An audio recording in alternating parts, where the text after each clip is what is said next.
And up you go. Just want to fill this in a little bit.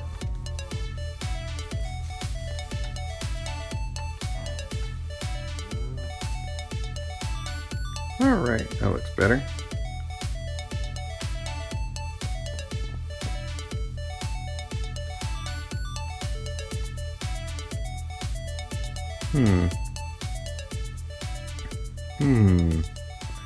I may have found a little glitch in the system over here.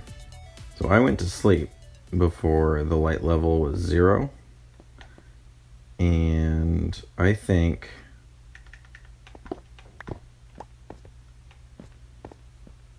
this redstone never updated. It never turned off. So this just stayed powered the whole night.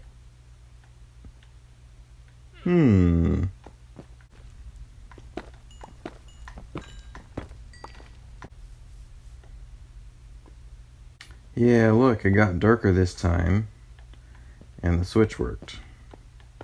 But it stayed on 4 for an extra day. So I think we need to do something about this.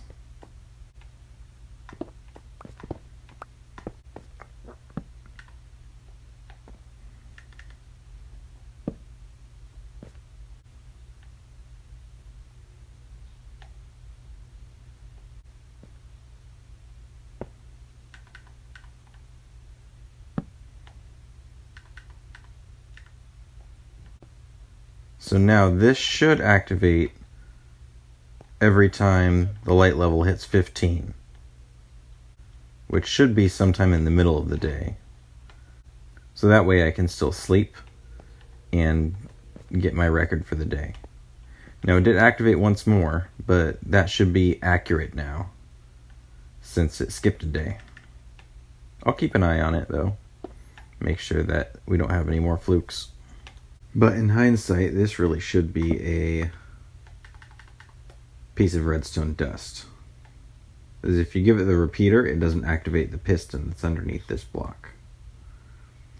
And then you don't get the monostable circuit, you don't get the single pulse, and if you don't get the single pulse, then this is always active, and you can't reset it during the day. And we're going to do this, and this, and this.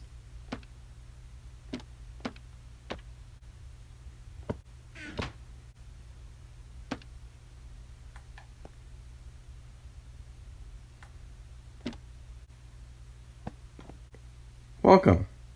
We are getting a little more organized today. Starting with the storage room here.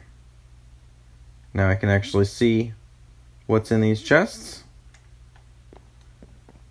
I don't have to search through every one like this anymore, because that was obnoxious. I've always known where like the redstone was, the food, and the mob drops, of course. But whenever I would come over here to get building materials, I was lost. I knew roughly where stuff was, but when I'm looking for something specific that I don't use quite as often, I would usually look through every single chest to try to figure out where it was. And I think our redstone over here is working fine now. Looks like it increased by 1. But it didn't do it until like the middle of the day. So it's probably going to stay on 7. Yep. Until we get a little further through the day.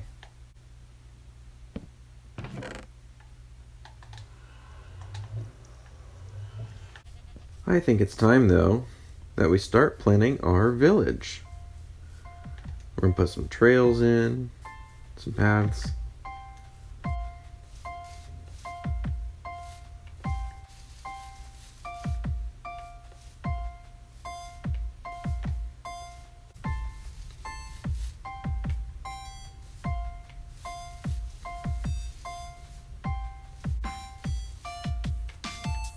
We're going to plant a couple spots for some new buildings.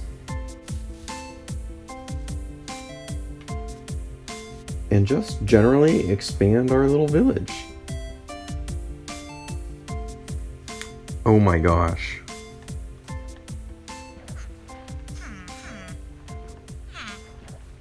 Holy.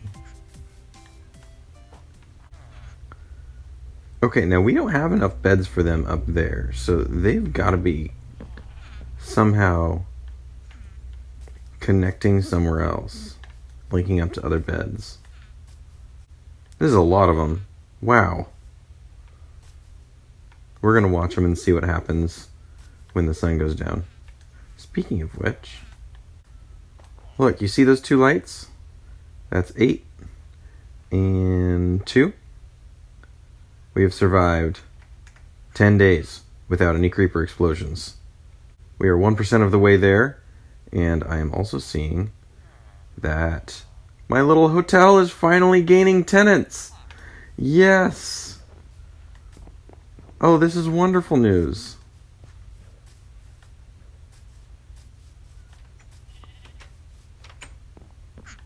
Yes, go to sleep, my friends.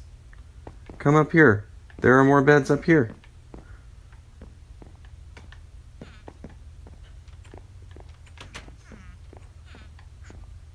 Who wants the master suite? Oh, I wonder if my path blocks are helping. Because I know they prefer to walk on the paths.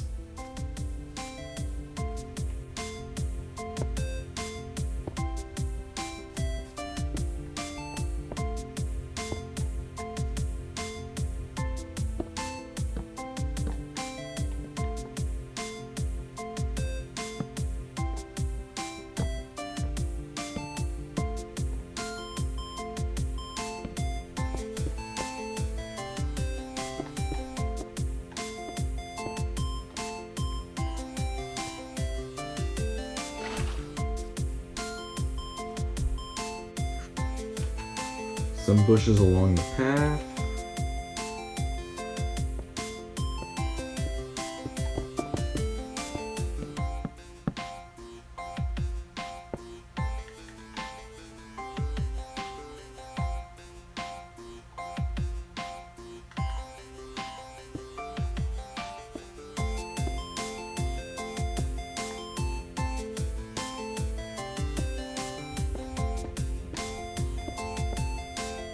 A masonry over the quarry. And this is great news. So I think all of their inventories are full. And we are raking in the carrots. So we've got a few buildings put in. And we have a absolute ton of villagers. So I think it's time to start getting them in place. We need some little shopkeepers now.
Here we go. We got a little innkeeper We've got a stonemason up on the hill, overlooking the quarry. We've got some librarians. We've got our breeder just going crazy. Look at all these guys. And we've got our local produce salesman. So this shop here, I built it a little askew. It's not quite symmetrical. And at first, I didn't really like it, but it's kind of growing on me that it's a little off. It gives it a little character, However, I'm not sure what to put inside. Like, what do we make this shop? And do we have a villager be a little shopkeeper in here? What can we have it be? We don't need any librarians. We've got the library there. We don't need a carrot farmer. We've got the carrot farmer over here. Let's see. We've got the stonemason there. We've got a cartographer in the hotel. He's kind of like our concierge.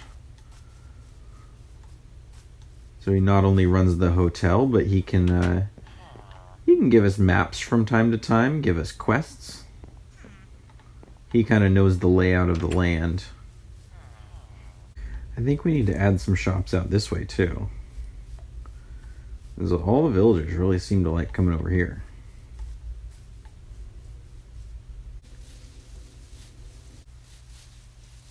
And you know what? I think it's time to take down the copper monument.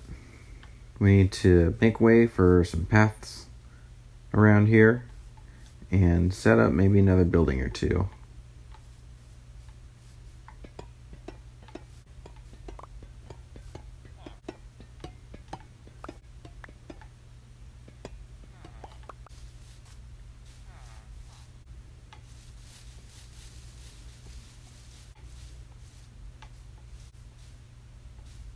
There we go, the space is cleared out, and we have our path.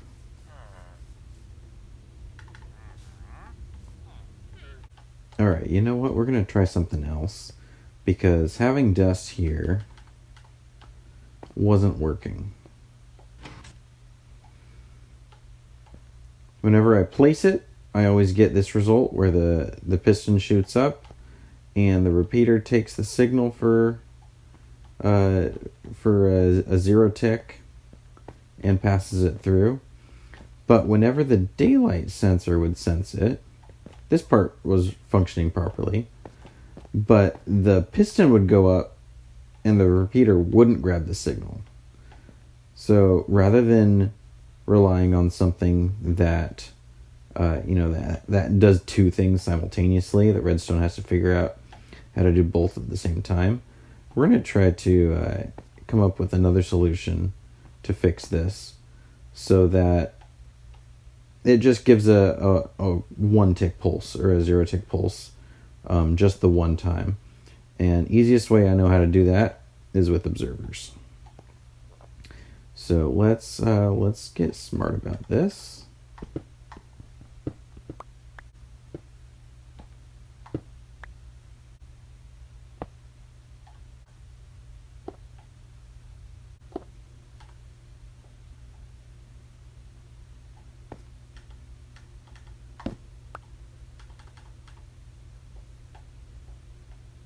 Okay, so I think this should work. When the daylight sensor senses the proper amount of light, it's going to send a signal through the comparator. The comparator won't send a signal as long as this redstone signal is greater. So it's going to wait for that daylight sensor to reach maximum and then send a signal up to the piston, which will lower down the observer, which it's low right now just because that's how I placed it. There, so it's grabbed. And I haven't gotten my signal for the past couple days. So I'm just gonna show you what that looks like. So once the comparator fires, then that's going to lower the observer and send out that 1 tick pulse and get us to the next day. So guys, I just found something out that's absolutely terrible. Ruins all my plans. So you see that little flashing light over there? That's at about the same X coordinate as my anti-creeper day counter. However, if we just back up a little bit, you see how it turned off? So, unfortunately, that's right. There are no spawn chunks on Bedrock. Unfortunately. No spawn chunks that will keep the redstone active anyway. However, that being said, let's talk about something else. So yeah, no spawn chunks on Bedrock, but something we have in Bedrock that's kind of similar to spawn chunks is ticking area. So if we add our coordinates and the radius,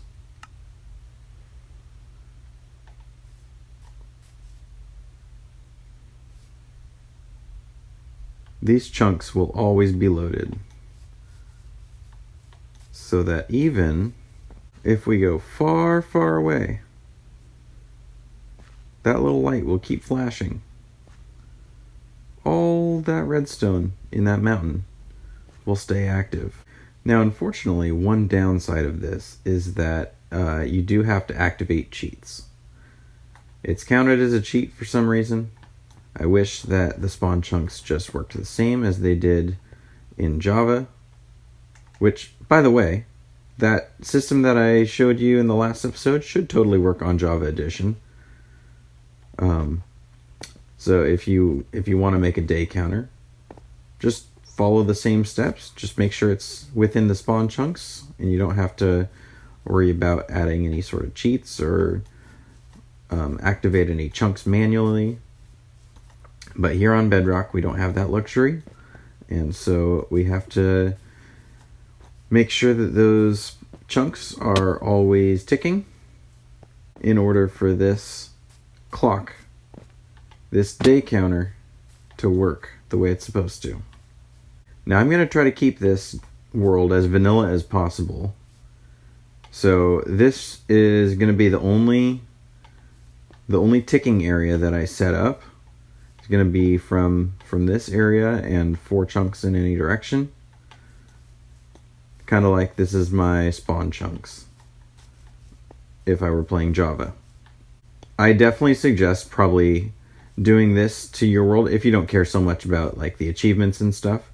I definitely suggest putting in 1 ticking area into your world, because there are definitely really good uses for having an area that is always producing redstone signals, producing crops if you want crops to grow, making sure any farms or contraptions that utilize water, all the water needs to have a ticking area in order to flow properly. Definitely set one up in your world to take advantage of all that. Alright, but this really is going to be everything for this episode. I just want to get in this last little bit here.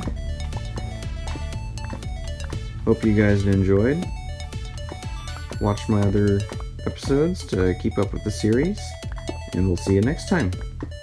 Bye bye.